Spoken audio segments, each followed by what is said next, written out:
East African history, the rise of the Swahili culture at the coast. The rise of the Swahili culture at the coast. The word Swahili originated from an Arab word Swahili meaning coast. The Swahili culture began with the Arab contacts with the Africans on the East African coast.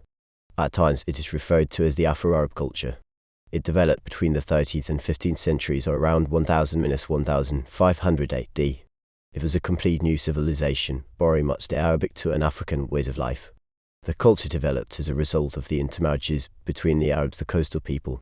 The Arabs, on reaching the coast, intermarried with the coastal people, giving birth to a new race called the Swahili people. The Swahili people were half Kassai, they were brown in color. The Swahili spoke Kiswahili as their language. This language was a mixture of Bantu and Haro words. This language remained uninterrupted up to the 16th century when the Portuguese took over the East African coast. Swahili people occupied the coastal areas of Kenya and Tanganyika. Due to the influence of the Arabs, the Swahili people were basically Muslims. As a result, they built a number of mosques for worshipping or praying, thus leading to the spread of the Swahili culture further. They also built Quranic schools from where the young Muslims were educated. They also adopted the Arabic ways of dressing. For example, men wore kanzas, caps and turbans, while the women wore veils, bangles and bracelets. They were mainly traders who traded in items like gold, silk and ivory, which made them rich.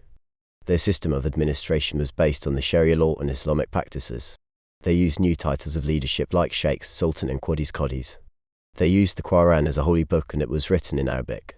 The Swahili people took up the architecture or building styles of the Arabs. For example, they built flat-topped and dome-shaped houses similar to those in Arabia. The Swahili people also carried out agriculture. For example, they grew vegetables to supplement their diet. They also kept some animals like goats, sheep and cattle. East African history, the rise of the Swahili culture at the coast. They were, however, restricted from eating pork.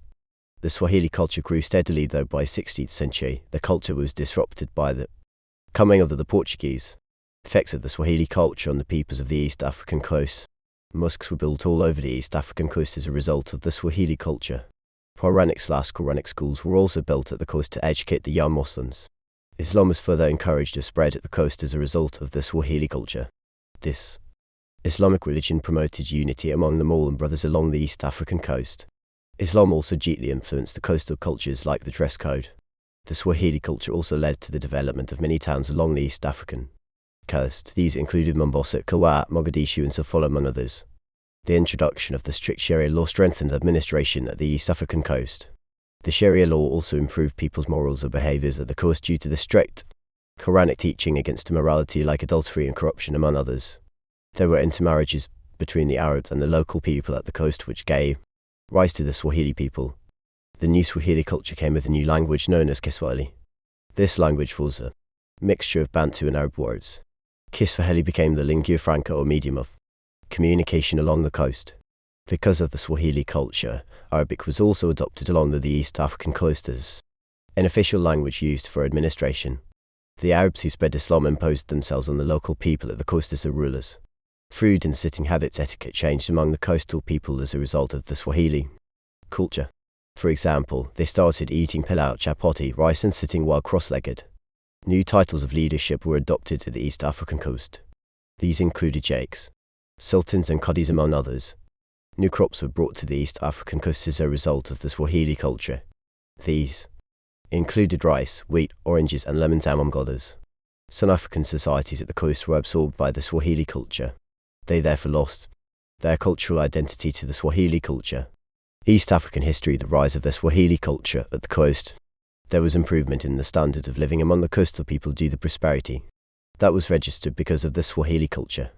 There was an increase in population as the Swahili culture attracted many foreigners, especially from the Arab countries, to come to the coast. Some societies at the coast gave up their economic activities like food gathering and hunting for trade, which was part of the Swahili culture. Islamic principles were introduced along the East African coast.